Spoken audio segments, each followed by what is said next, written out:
నిజంగా మనంత పెడద్రం, మనంత నడమంత్రం, మనంత మిడివేళ వాటి దగ్గర ఉండదు. ఏదన్నా పాపం మరొకటిగా ప్రవర్తించినా తెలియక చేస్తాయి తప్ప అవి వాటికి తెలిసినంత వరకు చాలా పద్ధతిగా ఉంటాయి. వాటి కంటే భయంకరులు మనుషులండి. సింహానికి దొరికితే ఒక్కసారి కండకండాలు చీల్చి తినేస్తాయి. కానీ ఈ సింహాల కంటే క్రూరమైన మనస్తత్వాలు ఉన్న వ్యక్తులు ఉంటారే, ఒక్కసారి చంపరండి. పొడిచి పొడిచి పొడిచి పొడిచి పొడిచి పొడిచి పొడిచి పొడిచి చంపి సత్యాక సంతాపకూటం పెడతారండి. అసలు నిజంగా ఎంత గొప్పోడు మహానుభావుడు. నిజంగా ఆయన అసలు అట్లా ఎట్లా అని ఒక్కొక్కడికి మైక్ ఇస్తే మైక్ నిండా ఊసి ఊసి ఊసి ఇంకొకటి తీసుకుంటే గబ్బు కొట్టాల మైకు. అంతసేటు పొగిడి పొగిడి పొగిడి పొగిడి ఒక్కొక్కడైతే ఏడ్చి కూడా మరీ పొగుడుతూ ఉంటాడు. నిజంగా నిజంగా అంటాడు. వీడే ఎక్కువ గాయం చేసి ఉంటాడు.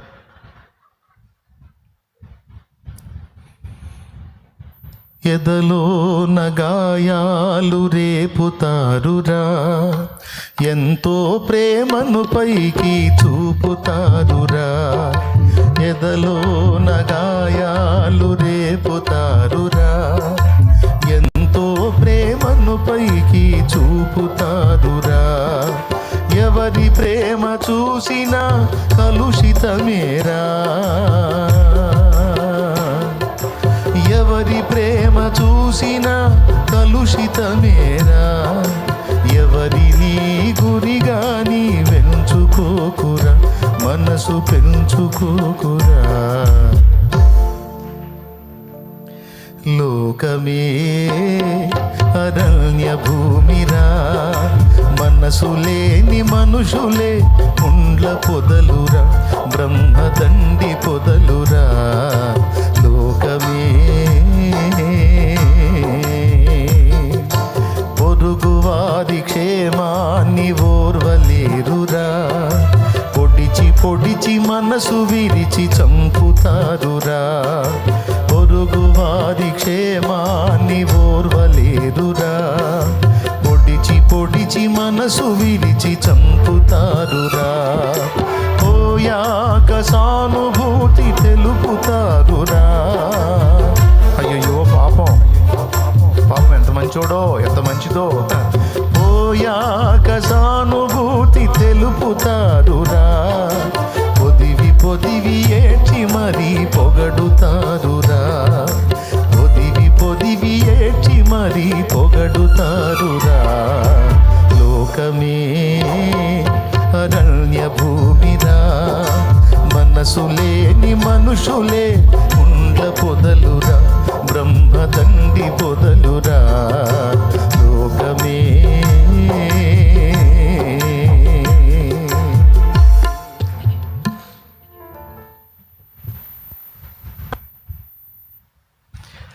మనిషిని ప్రేమించలేని మనిషి ఓ మనిషి,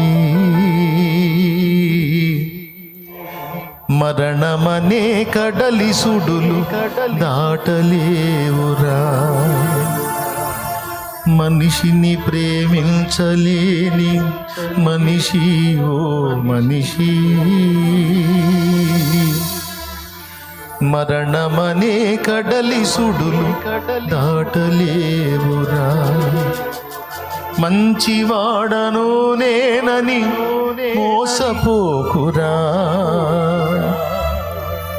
మంచివాడను నేనని మంచిదానను నేనని మోసపోకుమా. మనసు నిలిపి యేసు ప్రేమ తెలుసుకొనురా. లోకమే అరణ్య భూమిరా, మనసు లేని మనుషులే ముంద పొదలురా, బ్రహ్మదండి పొదలురా. లోకమే అరణ్య భూమిరా, మనసు లేని మనుషులే ముండ్ల పొదలురా, బ్రహ్మదండి పొదలురా. లోకమే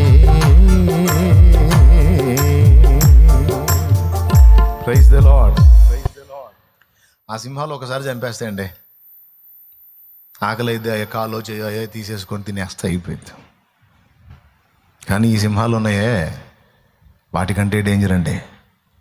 ఇవి సావానివో బతకానియో, పీక్కు తింటా ఉంటాయి. ఈ డిఫరెంట్ సింహాలండి. ఒక్కొక్కళ్ళకి ఒకళ్ళ రూపంలో ఉండొచ్చు, ఒక్కొక్కళ్ళకి ఇద్దరు రూపంలో ఉండొచ్చు, ఒకళ్ళకి నలుగురు రూపంలో ఉండొచ్చు, ఒకళ్ళకి 10 మంది రూపంలో ఉండొచ్చు. ఏమంటారు? పాయింటేనా కదా? ఆశ్చర్యం ఏంటంటే దేవుడు ఆ సింహాల నుంచే కాదండి, ఈ సింహాల నుంచి కూడా దేవుడు నన్ను కాపాడుతూనే ఉన్నాడు. వామ్మో, దానియేలు దేవుడు కదా మన దేవుడు. మరి ఎవరు దేవుడు?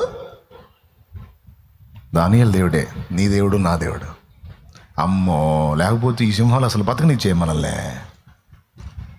అమ్మో, చంపేసేయి మనల్ని భయంకరంగా, చిత్రవాద చేసి.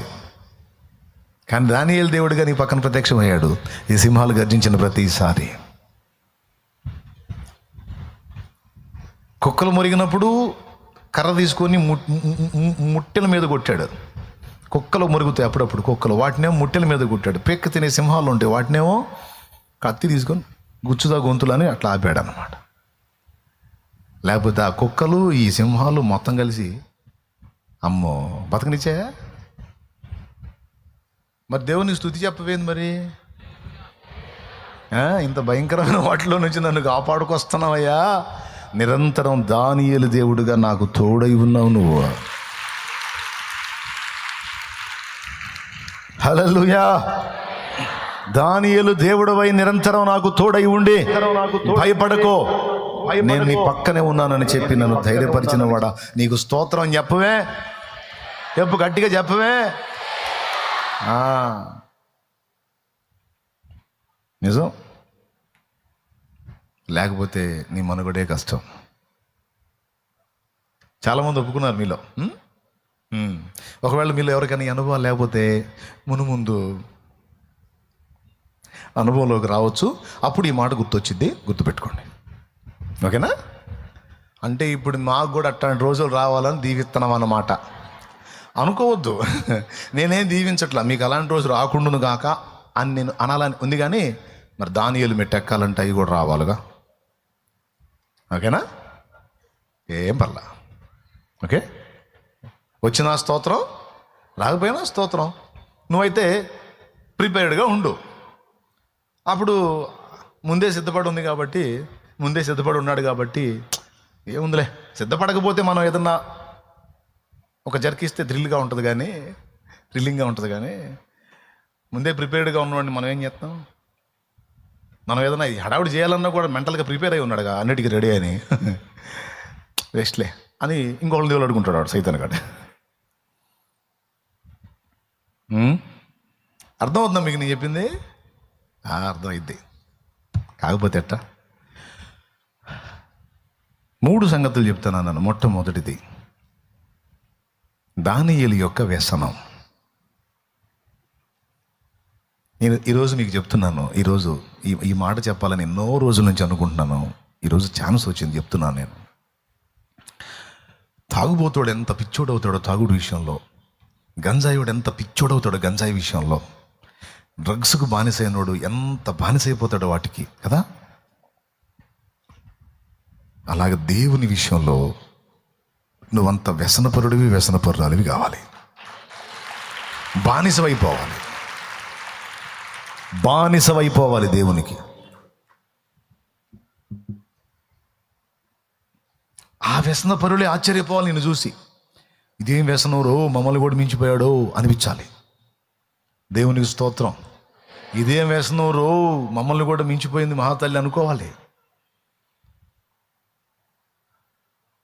నేను ఇది నా అనుభవంలో, నా ఆలోచనలో చెప్తున్నాను అనుకోవద్దు. దేవుడు ఈ అనుభవం మీరు కలిగి ఉండటానికి తాగుబోతోళ్ళనే చూపించాడు బైబిల్లో. ఎఫెసీ పత్రిక 5వ అధ్యాయము 17వ వచనం నుంచి కిందికి చదువు. మరియు మద్యముతో మత్తులై ఉండకుడి. ఎఫెసీ పత్రిక 5:17 చదువుతున్నాడండి. ఒక్కసారి చూడండి, సరిగ్గా చూడండి దాన్ని. మద్యముతో మత్తులై ఉండకుడి, దానిలో దుర్వ్యాపారము కలదు. మరి ఏ మత్తులో ఉండాలి దేవా? అయితే ఆత్మపూర్ణులై ఉండు. ఆ పూర్ణులై ఉండు అన్న దగ్గర ఆ మత్తులోకి వెళ్ళమని చెప్తున్నాడు. ఏ మత్తులోకి? ఆత్మ మత్తులోనికి, ఆత్మీయ మత్తు, దేవుని మత్తులోనికి. ఇప్పుడు ఈ డ్రగ్స్ వాళ్ళని కానీ, గంజాయి వాళ్ళని కానీ, వ్యభిచారపు వాళ్ళని కానీ, పేకాట వాళ్ళని కానీ, బెట్టింగ్ వాళ్ళని కానీ, ఈ తాగుబోతు వాళ్ళని కానీ మనం కాసేపు వాళ్ళ కొంచెం ఆలోచిస్తే ఇందులో నెంబర్ 1లోకి వచ్చేది డ్రింక్ మాస్టర్లు. అసలు వాళ్ళు నిజంగా ఒక తాగుడే అనే ఒక్కటి తప్పించి చాలా విషయాల్లో మనకి అద్భుతంగా వాళ్ళు రూట్ చూపిస్తారు మనకి. తెలుసా మీకు? బార్ షాపులో తాగరు వాళ్ళు ఎక్కువ, వాళ్ళకి ప్రైవసీ కావాలి. అందుకని పొలాల్లో మీరు చూస్తే అక్కడక్కడ సీసాలు కనపడుతుంటాయి. అంటే ఏకాంత అనుభవం. దేవునికి స్తోత్రం కలుగును గాక. అంటే ప్రైవసీ అన్నమాట. వాడికి స్పెషల్ ఉండాలి, ప్రత్యేకత ఉండాలి, డిస్టర్బెన్స్ కావద్దు. బాటిల్ పెట్టుకుంటాడు, బిర్యానీ తెచ్చుకుంటాడు, సీసా పెట్టుకుంటాడు, గ్లాసు పెట్టుకుంటాడు, వాటర్ బాటిల్ తెచ్చుకుంటాడు, అన్నీ పేర్చుకుంటాడు. వాళ్ళంటి తాగుబోతాడు వస్తే వాడితో ఫ్రెండ్షిప్ చేస్తాడు. ఇద్దరు కలిసి మందు గురించి రకరకాలుగా వర్ణించుకుంటా, తాగుతా, ఆస్వాదిస్తూ ఉంటారు. దినమంతా పనిచేసేది ఆ పాయింట్ కోసమే. తను బిడ్డ రోజంతా కష్టపడేది ఆ అనుభవం కోసం. దినమంతా ఇక ఎన్నన్నా పూసుకుంటాడు. ఇంత చేసి పైసలు సంపాదించి అక్కడికి పోయి ఆ సరుకంతా ఏర్పాటు చేసుకొని, ఎక్కువ శాతం సింగిల్కి వెళ్తారు. కొంతమంది జాగ్రత్త గల్లోళ్ళు ఉంటారు. ఎనీ టైం నా దగ్గర డబ్బులు ఉండవు, ఉన్నప్పుడే నేను నలుగురిని సంపాదించుకోవాలని, మనం కూడా 4 ఆత్మలు సంపాదించాలనుకుంటాం కదా. అట్లాగా వాళ్ళ దగ్గర డబ్బులు ఉన్నప్పుడు ఏం చేస్తారంటే నలుగురికి దాపిస్తారు. అరడజన్ మందికి అయినా దాపిస్తారు. ఇంకా డబ్బులు ఉంటే డజన్ మంది కూడా పోపిస్తారు. ఎందుకంటే 2 కారణాలు. ఒకటి, ఇతని అనుభవంలోకి వాళ్ళు వస్తున్నారు, అందుకు ఇతనికి ఆనందం. రెండవది వచ్చేసి ఇతనికి మనీ లేనప్పుడు ఈ 12 మందిలో ఎవరిని కొట్టినా సరే డబ్బులు వచ్చేస్తాయి. అంటే ఎవరిని కదిలించినా సరే ఆల్రెడీ పోపించున్నాడు, ఆడు దాగున్నాడు కదా, ఈరోజు ఏం లేవు, ఏమన్నా ఉన్నాయా అంటే వాడికి వెంటనే వీడి దాపించింది గుర్తు వచ్చింది. అవునా, లేవా, సరే పర్లేదులే, మనం బాధంలే, నేను తీసుకొస్తాలే అంటాడు. ఎట్లా వీడికి 12 మందికి ఒకసారి పోపించాడంటే 12 రోజులకు దిగులు లేదు, మందు లేకపోయినా, డబ్బు లేకపోయినా. వాళ్ళ తెలివి దీపం ఉండగానే ఇల్లు చక్కబెట్టుకోవాలని, జేబులో డబ్బులు ఉండగానే నలుగురిని సంపాదించుకుంటారు వాళ్ళు. నిజం. కావాలంటే ఎంక్వైరీ చేయండి, ఏం పర్లా, నువ్వు మనసారా నవ్వుకో, ఇబ్బంది ఏం సిగ్గుపడవాకు, దేవునికి స్తోత్రం కలుగునుగా, హల్లెలూయా. కానీ మ్యాటర్ తీసుకో. అర్థమైందా? నేను చెప్పింది కాదో నిజమో. ఆల్రెడీ డ్రింక్ మాస్టర్లు సీనియర్స్ ఉన్నారు ఇక్కడ, కథ మానుకున్నారు. అవునా కదా బ్రదరు? అద్దుకొచ్చి యథార్థవంతులు చేతులు ఎత్తారు. పాయింట్ అదే. ఈరోజు మనమేమో 4 ఆత్మలు సంపాదించాలని ఈ మత్తులో ఉన్నాము. వాళ్ళేమో డబ్బులు జేబులో ఉంటే నలుగురిని సంపాదించుకుంటారు. అప్పుడు నెల మొత్తం తాగొచ్చు డబ్బు లేకపోయినా. మన వాళ్ళకి అర్థం కాదు. అరే పెద్దోడా, డబ్బులు ఏమైనా ఇచ్చావా నాన్నకి? ఎప్పుడు ఇచ్చానో మొత్తం నేనే ఇచ్చాను. మరి ఇంట్లో తీసుకెళ్ళలేదు, నీ దగ్గర. చిన్నోడా, నువ్వేమన్నా ఇచ్చావా? నా దగ్గర ఉంటే కదా నేను ఇయటానికి. అమ్మాయి, నువ్వేమన్నా ఇచ్చావా? ఏందమ్మా ఇచ్చేది? మా ఆయన ఊరుకుంటాడా? ఆహా, నువ్వు ఇలా, ఆడిలా, ఈడిలా, నేను ఇలా. ఎట్ట తాగుతున్నాడు, రోజు తాగొస్తున్నాడు. అన్ని లైన్లో ఉన్నప్పుడు సహోదరులను ఏర్పరచుకున్నాడు. కాబట్టి ఇప్పుడు ఎవరు ఇచ్చినా ఇవ్వకపోయినా, జేబులో చిల్లిగవ్వ లేకపోయినా రాయల్గా మంది వస్తాడు. ఇది పాఠం ఏంటంటే, ఏనాటికైనా నలుగురిని సంపాదించుకోవాలనే పాఠం తాగుబోతోడు నేర్పుతున్నాడు. తాగనోడికి భక్తిపరులకు నేర్పుతున్నాడు. ఆఖరిగా చచ్చిపోయినప్పుడు కూడా ఎక్కువ శాతం గ్యాదర్ అయ్యేది డ్రింక్ మాస్టర్లే. ఎంత యూనిటీ అంటే వాళ్ళకి, ఎంత ఐక్యత అంటే తలాపున సీసా కూడా పెడతారు వాళ్ళు తెచ్చి. రే తెచ్చావా? వాడు మ్యాన్స్ నౌన్స్ తాగుతాడ్రా, వాడు అది తాగుతాడు. నేను విఎస్ఓపి తెచ్చానే, విఎస్ఓపి తెచ్చావా? నేనేం చెప్పాను నీకు? మ్యాన్స్ నౌన్స్ వాడు తాగేది లైట్గా ఉంటుందని అదే తాగుతుంటాడు వాడు. తీసురా, పోతే పోయిన డబ్బులు తేరా, తలాపున పెట్టరా అంటే సచ్చినా కూడా వాటితో ఆ అనుబంధం ఎంతగా పెనేస్తారంటే, పొరపాటున నువ్వు కానీ లేచే అవకాశం ఉంటే, పొరపాటున నువ్వు పునరుద్ధానం చెందే అవకాశం ఉంటే, ఏ కోశానన్నా నీలో ప్రాణం ఉండి నువ్వు బ్రతికితే, నువ్వు బ్రతకగానే ముందు సీసా పట్టుకోయా.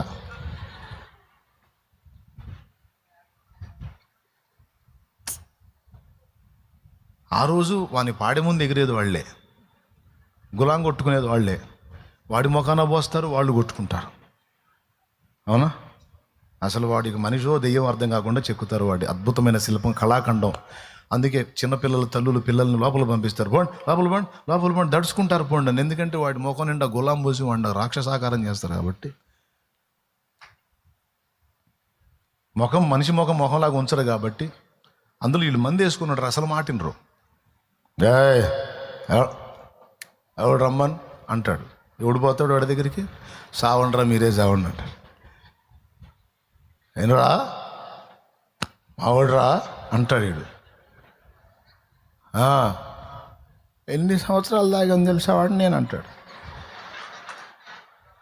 ఓరీడి అనుబంధం కావా?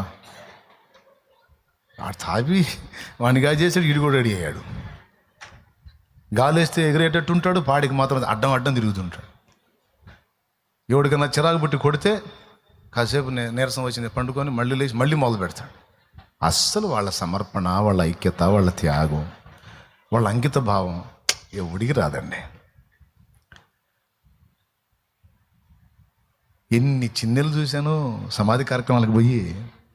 ఓ నాయన, చాలా మస్తు. ఇవన్నీ ఎందుకు చెప్తున్నానంటే, సరదాగా కాసేపు టైంపాస్ నవ్వుకుంటారని కాదు. మద్యముతో మత్తులై ఉండకుడి, దానిలో దుర్వ్యాపారం ఉంది, అయితే ఆత్మపూర్ణులై ఉండండి అని ఒక మత్తుని ఖండించి భక్తి అనే మత్తులోనికి తీసుకొస్తున్నాడు దేవుడు. ఇదిరా ఉండాల్సిన మత్తు, ఇదిరా పట్టాల్సిన మత్తు, ఇదిరా ఎక్కాల్సిన మత్తు. ఇందుకోసం మిమ్మల్ని చేసింది నేను. ఈ మత్తు మీకు ఎక్కడం కోసం మిమ్మల్ని నిర్మించింది. అందుకు మీరు నాతో గడపడానికి, నా సహవాసంలో ఉండటానికి, నా దీవెనలు పొందడానికి, నా ఆశీర్వాదాలు పొందడానికి, నేను ఇచ్చే వాటిని అనుభవించి నాలో ఆనందించడానికి, నాతో అంటూ కట్టబడి ఉండటానికి మిమ్మల్ని ఏర్పరచుకున్నాను, నేను నిర్మించుకున్నాను. మీరేమో అదొక్కటి ఆ మత్తు వదిలిపెట్టి మిగిలిన లోక సంబంధమైన మత్తులన్నిట్లోనికి వెళ్తున్నారు. నేను చెప్తున్నాను, దానియేలుకి ఒక వ్యసనం ఉంది. ఆ వ్యసనం ఎంత పని చేసిందంటే రాజాజ్ఞను కూడా ధిక్కరించేంత సాహసాన్ని కూడా కట్టింది. అంత మత్తు, అంత పిచ్చి దేవుడంటే. నిజంగా మీలో ఎవరికైనా అలాంటి మత్తు ఎక్కితే, మనలో ఎవరికైనా అలాంటి మత్తు ఎక్కితే ఇక మామూలుగా ఉండదు. రాజులు మన ముందు సాష్టాంగ పడేటట్టు దేవుడు చేస్తాడు.